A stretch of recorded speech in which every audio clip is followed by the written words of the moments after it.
Kat, how are you doing? It's good to see you. Good to see you. How was your holiday? It was so good.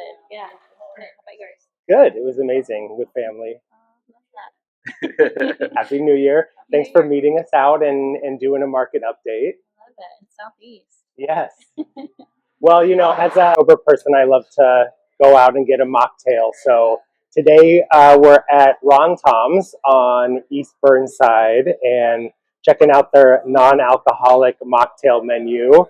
I got the Handle with Care, which is a tamarind cocktail, which has Szechuan simple syrup, lime sauce, and a cinnamon sugar rim. Okay. And what do you think? Have you tried it? Haven't tried it. Live reaction. I like the spice. Okay. Ooh, yeah. Like spicy, hot? Yeah, it's got a kick of tart. Interesting. Yeah. Okay. I got the Pinky Ring, which is also an NA, and it had guava, passion fruit, and blood orange. So we'll do I think you need to mix it a little bit. my life. Yeah, kind of settled. All right. Where's your favorite place to grab a drink in the city? Ooh, this is good. It's like tart. It has a little bitter, but also some sweetness. I am a wine girl. I love Bar Diane. It's in West Portland, and it's this cute little wine shop.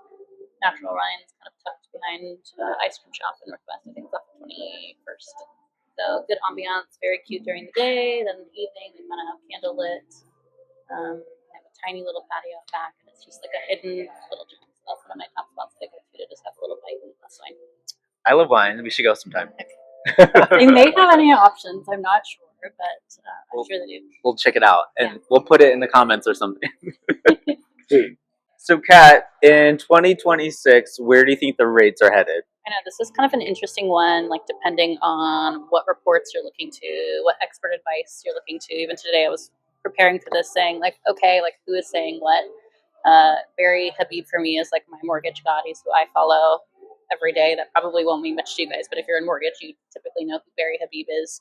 And just a bunch of different kind of articles, and they're saying like, hopefully we could get into the mid fives. Maybe landing in the sixes.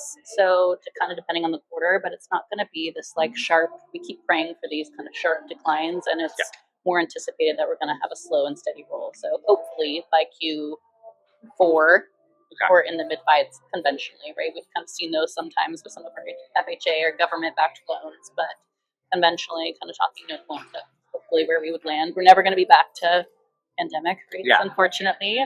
But mid fives is a pretty healthy market, and that feels pretty good. And we've kind of seen that as rates have declined even in Q4 of 2025, that refinances started to come back.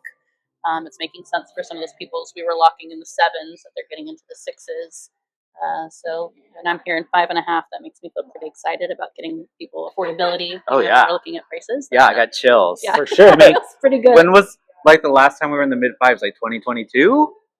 Maybe. I know. I'd have to look. So I we know. have to We'll look. have to look it up after this and fact check. We have that chart we can use for Freddie Mac. But I'm just kind of seeing now the people that we were locking in the sevens. We did a lot of seller paid temporary rate buy downs over the last 2 and 3 years. So doing a 2 or 3 year, if they were buying in 2022 or 2023, they're kind of coming to an end, and they're like, okay, my payment now is back to that initial rate lock.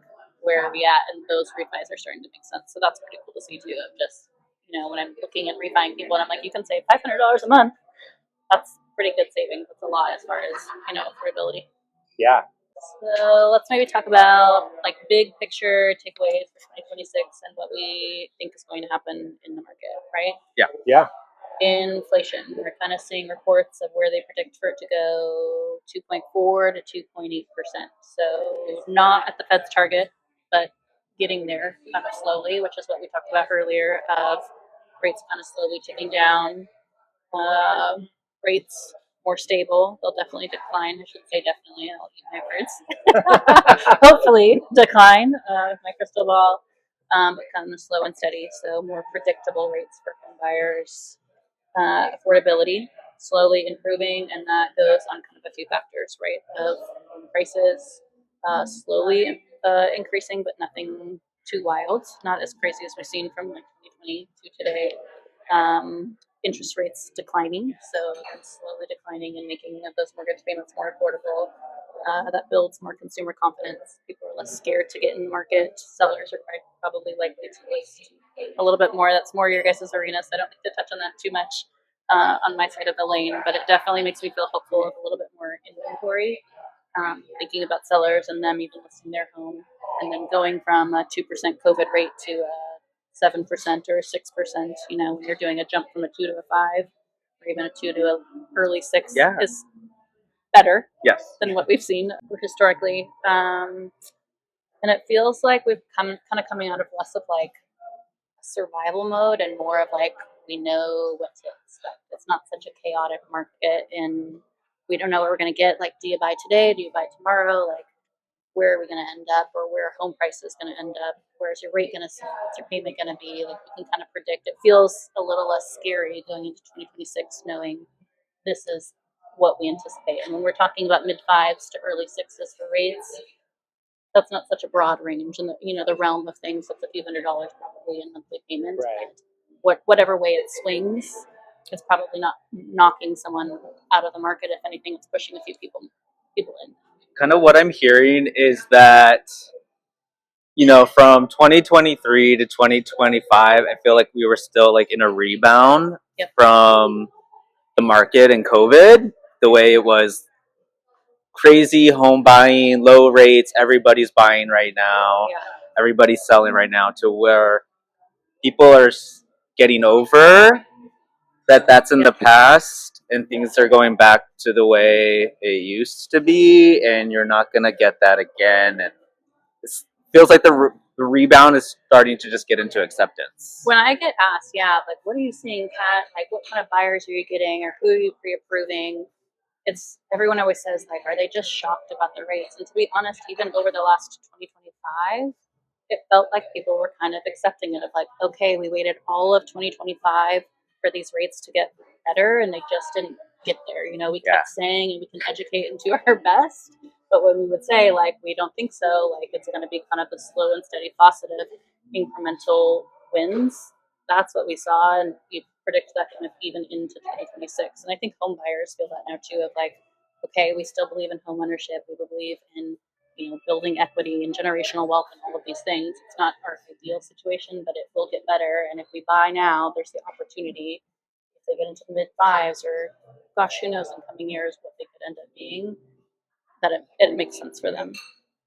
So it sounds like the theme is less drastic shifts and more like just even predictable change. Even we're talking about like the Fed's cutting rates, it's maybe one time in 2026, right? Like, we're close to their goal of inflation, but we're just like not quite there yet. And so rather than doing drastics, like we saw almost every quarter of them kind of doing some sort of incremental amount of cutting rates, this year it's saying, maybe we get one, which mortgage rates don't theoretically follow, but in turn consumer confidence does. So it does have some sort of effect, whether it's a direct correlation or not.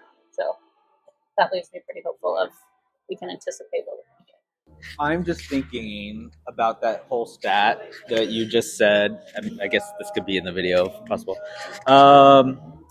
Where it's like people are going to be buying with friends or roommates. Like, I don't know. What are your guys' opinions on that? Like, I don't know if that's a positive or a negative, or how people feel about that. If you don't have a partner, or you don't have a wife or a husband or spouse, whatever it is, like, and you want home ownership, and do you have a roommate right now, a good one, and can you see making it official where you guys have an investment together? Like, Right. I don't know. I wonder, what are your thoughts of that? Like, that stat is like sticking with me. Like, I don't know if it's like positive or negative, somewhere in between. That scares me because we've had such bad roommates in the past. I can't imagine being in like a business relationship with somebody and having a contract and then having it go south. Yeah. I also can't imagine. I guess you'd have to living with know my parents them really well. as much as I love them. That's a tough sell for me thinking about, unless you have the perfect setup for like multi-generational, where there's maybe an upstairs or a downstairs or accessory dwelling unit, Ooh, something duplex. Yeah. duplex. Yeah. with divorce, you're like forced to sell Yeah. a lot of times. But if it's a roommate situation and maybe you could just buy the person out, bring somebody else in, so maybe it makes it even a little bit easier than a divorce.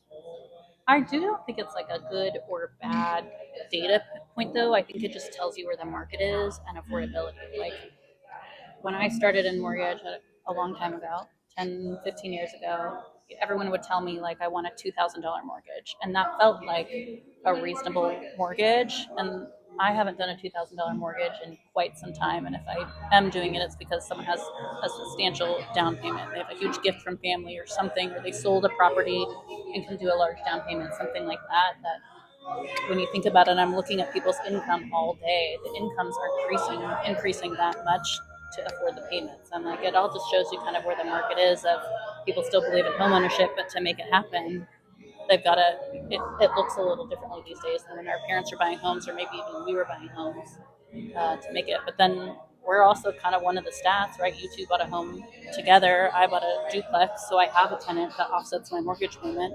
I wouldn't feel comfortable with my housing payment if I didn't have a tenant, and I just kind of knew that's what I had to do to get into the market. Yeah. So there were like sacrifices made. I don't live in my ideal place in town. I don't have my ideal home. I don't have the huge yard, but I knew like, okay, I believe in homeownership and I want to get there. So this is an avenue that I can take. What was the stat? 6% of all Americans are moving in with a parents, friend, and then 6% are getting roommates to make it. Yeah. I'm seeing too a lot. I have friends that do like Furnish Finder. I don't know if you guys have heard what that is. Yeah, of course I And have. doing Yeah. like midterm rentals, so Yeah. that way, if it is an awful roommate, you're not stuck with them forever. Yeah. So that's, I have a friend that's done that with night nurses or traveling nurses, and have actually had really great I mean, I success think with that's a great way to build wealth with real estate is do Yeah. a furnished finder, because they pay a premium. Yeah. And those people that are paying a premium to stay somewhere, there's less wear and tear on your property. Yeah. And you're there typically, Yeah. Well, I'm done with my drink. You guys are lagging. Do you think we should head to the next bar? Yeah. Let's do it. All right, let's do it.